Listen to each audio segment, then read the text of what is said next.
கோலியாத்து எத்தனையோ நாளா நிந்திச்சுக்கிட்டே இருக்கான். கையில கேடகம் பிடிச்சிருக்கான், பட்டயம் பிடிச்சிருக்கான், ஒரு கையில கேடயம். ஏடா நீ தான் வளர்ந்து கட்டவனா இருக்கிய, மறுபடியும் எதுக்கு உனக்கு கேடகம் சொல்லுங்க? இப்படி நடந்து வந்தா தலை தட்டுமா அந்த மனுஷனுக்கு? 6 அடிக்கு மேல 9, பாருங்க ரொம்ப பெருசு, என்ன 6 முழத்துக்கு மேல, அப்படி 9 அடிக்கு மேல அவர் அப்படி தலை தட்டுமா. அந்த மனுஷன் கையில கேடகம் பிடிச்சிட்டு வர்றாரு. தாவீது ஒண்ணுமே இல்லாம போய் அடிக்கிறாரு. ஏன்னா நமக்கு கேடகம் அவர்தான்.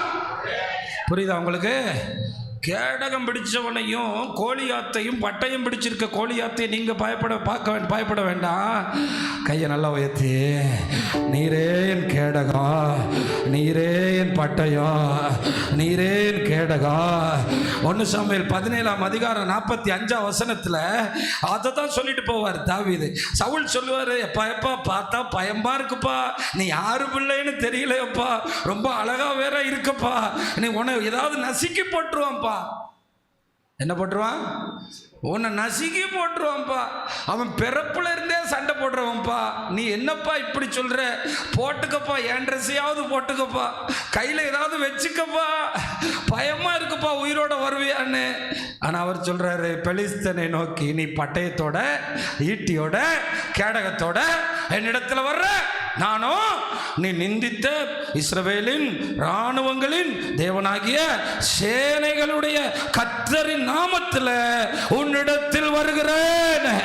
சிறிய பிசாசே நீ மாத்திரம் தேவ பிள்ளையின் முன் நிர்மூலமாவாய்.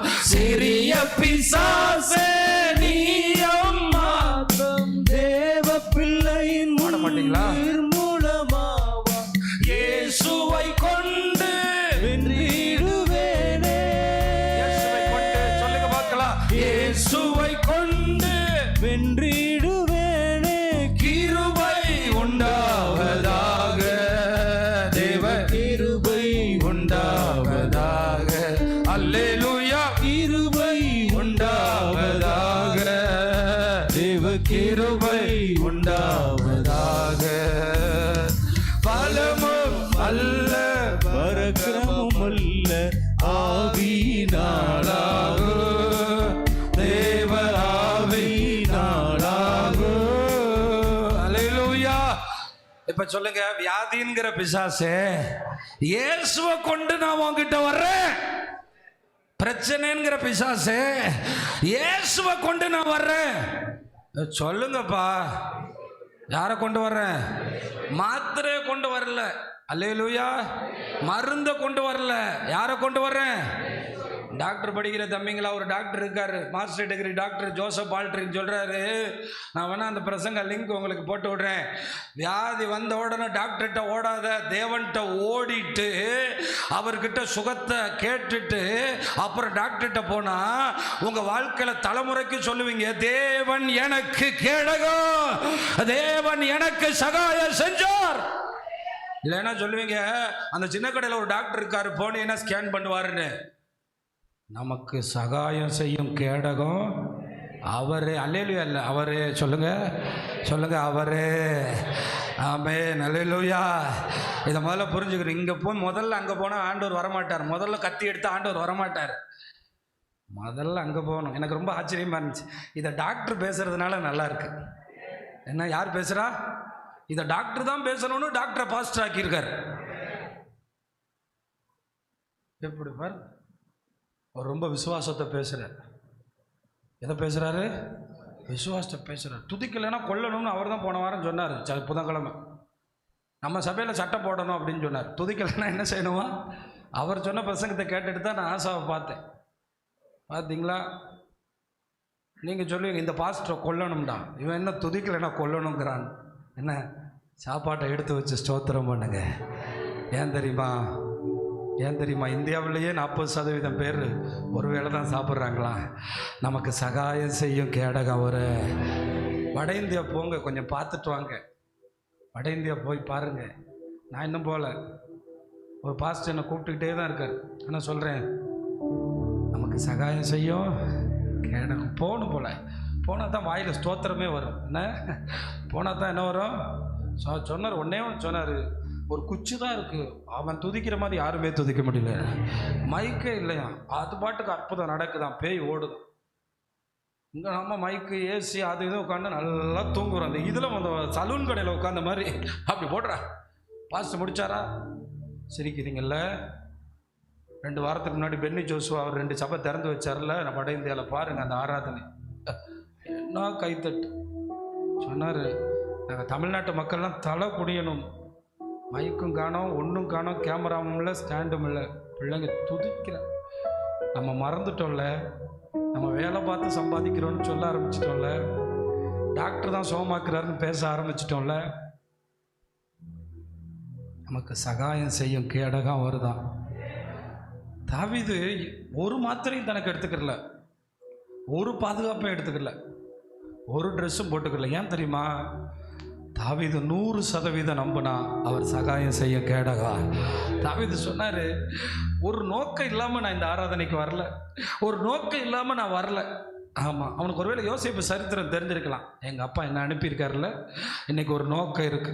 அந்த நோக்கம்தான் அவனை பெரிய இடத்துல உட்கார வச்சுச்சு. ஒரு ஞாயிற்றுக்கிழமை வரும்போது சும்மா வந்துட்டு போறதுனால தான் பிரச்சனை.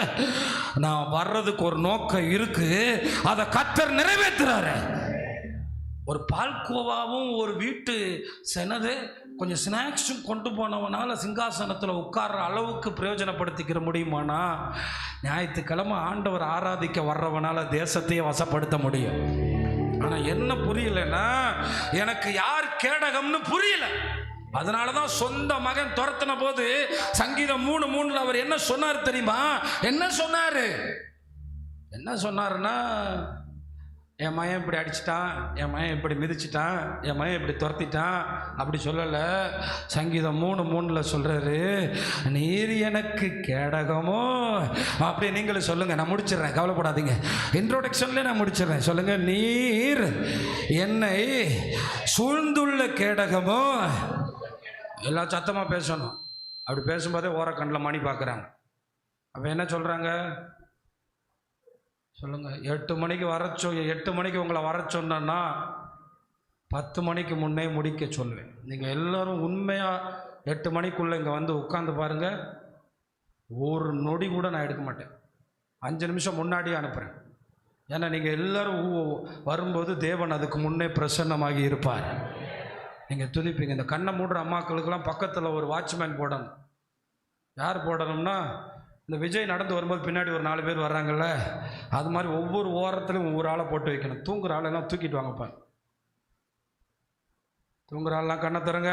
இப்போ சொல்லுங்கள், நீர் என்னை சூழ்ந்துள்ள கேடகமோ. அதான் தூங்க வைக்கிறாரோ. என்ன கேடகம்? சூழ்ந்துட்டார் ஆண்டவர். அதோட அம்மாவுக்கு என்ன வருது? அப்பாடா, என்ன கேடகமா? அப்படி எல்லாம் பாடுங்க, கேடகம் நீரே. அப்படி பின்னாடி எல்லாரும் தலை நிமிர கையை தட்டி கூட பாடுங்க, செய்பவர் நீரே, கேடகம் நீரே, மகிமையும் நீரே.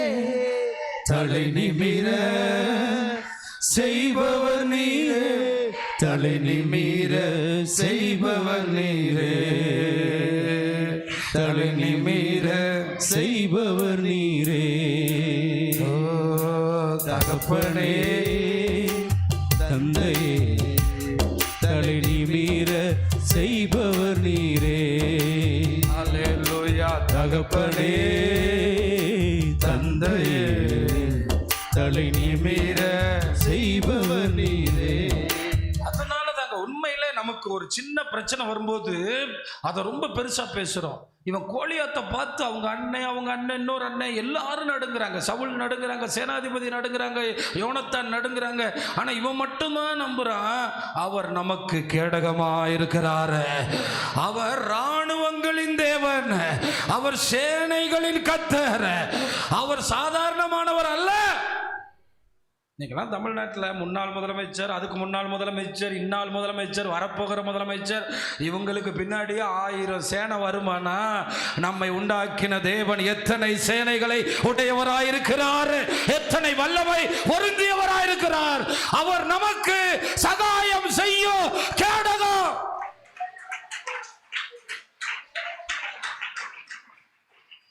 ஆண்டவரே நீர் எங்களை காப்பாற்றும், எங்களுக்கு சகாயம் செய்யும்னு நம்ம கேட்க முடியாததுக்கு காரணம் என்ன தெரியுமா?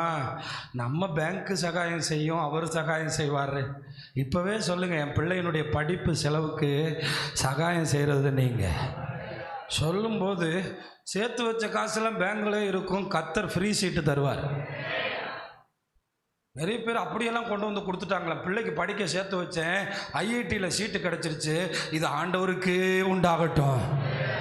எப்படி பாருங்க, பார்த்தீங்களா? நம்ம நம்பணும். கேடகம் மட்டும் இல்லை, எனக்கு அதான் மோசே சொல்லிட்டு போயிருக்காரு. சொல்றாரு, உனக்கு அவர் கேடகம் மட்டும் இல்லை, உனக்கு காம்பவுண்ட் மட்டும் இல்லை, உள்ள தேவையை சந்திக்கிறது அவரே. அதனால தான் சொன்னார், பண ஆசை உங்களுக்கு உண்டாயிருக்க வேண்டாம், உங்களுக்கு இருக்கிறவைகள் போதும் என்று எண்ணுங்கள். கர்த்தர் எனக்கு சகாயர், நான் பயப்படேன், மனுஷன் எனக்கு ஃபினான்சியர். ஆங்கிலத்தில் பார்த்தீங்கன்னா ஃபினான்ஸ் பண்றவர். நம்ம டக்குன்னு வேலை வந்தவொடனே வேலை தான் ஃபினான்சியர்னு நினச்சிடுறோம், மொத்தமாக போச்சு. சொந்தக்காரன் வந்தவொடனே அவன் தான் ஃபினான்சியர்னு நம்புகிறோம், மொத்தமாக போயிடுது. ஆண்டவர் சொல்கிறாரு, நான் தான் உனக்கு ஃபினான்சியர், நான் தான் உனக்கு சகாயம் செய்கிறவர். அதனால் நீங்கள் அதை நம்பணும். பட்டயமும் கேடகமும் அவர் தான், அவர் வேலை, அதை நம்ம செய்யக்கூடாது. பட்டயமும் கேடகமும் அவர் வேலை. அப்போ தாவீது பாருங்க, இப்படி சொல்ல எப்படி முடியும்னு நம்ம தாவீதுகிட்ட கேட்டா நம்மக்கிட்ட சொல்றாரு முடியும் அப்படின்னு. அதனால தான் பெர்க்மேன் ஐயா அவர் பிரசங்கத்தில் சொல்றாரு, நான் மரித்த பிறகு நேர தாவீதை தான் பார்ப்பேன்னு சொல்றாரு. யாரை பார்ப்பாரா? ஏன்னா அவர் பாட்டை வச்சு தான் நான் என்ன ஆனேன். அவர்கிட்ட போய் எப்படிப்பா உனக்கு இவ்வளவு நம்பிக்கை, எப்படி நீ இப்படி நம்புன? உன் பாட்டை பாடும்போதே எனக்கு பவர் வருதே, அப்போ நீ எப்படி பவராக இருப்ப பாருங்க. நான் என் ரத்தத்தை பாலாக கொடுத்து வளர்த்தேன், என் காசையெல்லாம் கொடுத்து வளர்த்தேன், என் பையன் எப்படி பண்ணிட்டான் சொல்லுவோமா இல்லையா? ஏமாத்திட்டான், அவன் தான் என்ன தூக்கி போடுவான்னு வளர்த்தேன், அவன் தான் என்ன காப்பாற்றுவான்னு வளர்த்தேன். இதுதான் தப்பு. அவன் வளர்ந்து அவன் பாட்டுக்கு போட்டோம், நமக்கு சகாயம் அவர் செய்வார். விசுவாசிக்கிறீங்களா? அது ஏன் பார்வை மாறுது? எனக்கு ஆமாம் சிங்கம் மாதிரி பிள்ளைங்க. நோ, எனக்கு சிங்கம் மாதிரி ஆண்டவர். சொல்லுங்க, எனக்கு சிங்கம் மாதிரி ஆண்டவர், எனக்கு சிங்கம் மாதிரி இருக்கிறாரு. அவர் உங்களுக்காக யுத்தம் பண்ணுவார். தெரியுதா? என்ன கேடகம் சொல்ல மாட்டேங்கிறீங்க? 3 போடுங்க தம்பி, அதிலே நில்லுங்க. ஆமாம், என்னதான் மகிமை. அப்போ என்ன சொல்கிறாருன்னா, நேற்று அரண்மனையில் உட்காந்துருந்தேன்ல, நேற்று அரண்மனையில் உட்காந்துருக்கும் போது லட்சக்கணக்கான பேர் என்னை பார்த்துட்டு போகலான்னு நின்றான்ல, துண்டுலாம் வச்சுக்கிட்டு நின்றான்ல, கழுத்தில் நாளைக்கு போட போகிறாங்கல்ல, யாருக்குன்னு தான் தெரியல. ஏன்னா அதான் தெரியல பிரதர் அப்படின்னு சொல்கிறீங்களா? பூச்செண்டு கொடுக்க போகிறாங்கல்ல, இதுக்கு தாவீதை பார்க்க கோடிக்கணக்கான பேர் நின்ற போது தாவீது சொன்னார், நீர்தான் எனக்கு மகிமை. கையை நல்லா தட்டு, நீர்தான் எனக்கு மகிமை, நீர்தான் எனக்கு மகிமை, நீர்தான் எனக்கு மகிமை, நீர்தான் எனக்கு மகிமை. என் படிப்பு எனக்கு மகிமை அல்ல, என் ஊழியம் எனக்கு மகிமை அல்ல, நீர் எனக்கு மகிமை, நீர் எனக்கு மகிமை. அவர் இருந்த ஜீரோல இருந்து ஹீரோவாயிரலாம், அவர் இருந்த அடிமையில இருந்து அரசாளலாம், அவர் இருந்த போதும். நினைப்பாங்க, என் பேரனுக்கு, என் பேரனோட பேரனுக்கு. நீங்களும் ஒரு தடவை சொல்லுங்க, இந்த வசனத்தை எல்லாரும் சத்தமா சொல்லுங்க.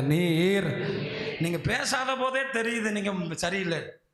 கோலியாத்து பேசும்போது இவன் பேசுறான் பாருங்க, ஒத்த வார்த்தையில் நல்ல உன்னை பிடிச்சு கொண்டு போய் பிச்சு போட்டு இந்த இறையா கொடுக்க போறேன்னு சொல்றேன். நீ இருந்தா தானடா அடிச்சான் பாருங்க ஒரு அடி. மொத்தமாக கோலியாத்துக்கு பின்னாடி இருந்த ஆளையே காணும். 1000 பேர் வருவான் அவங்கள தேடி. கோலியாத்தை க்ளோஸ் பண்ணவனே எல்லாரும் போயிடுவான். கர்த்தர் உங்களுக்கு ஜெயம் தந்துருவார். அந்த கோலியாத்து தான் பிசாசு. அதுக்கு நீங்க எடுக்க வேண்டிய ஒரே ஒரு ஆயுதம், நீர் எனக்கு கேடகம்.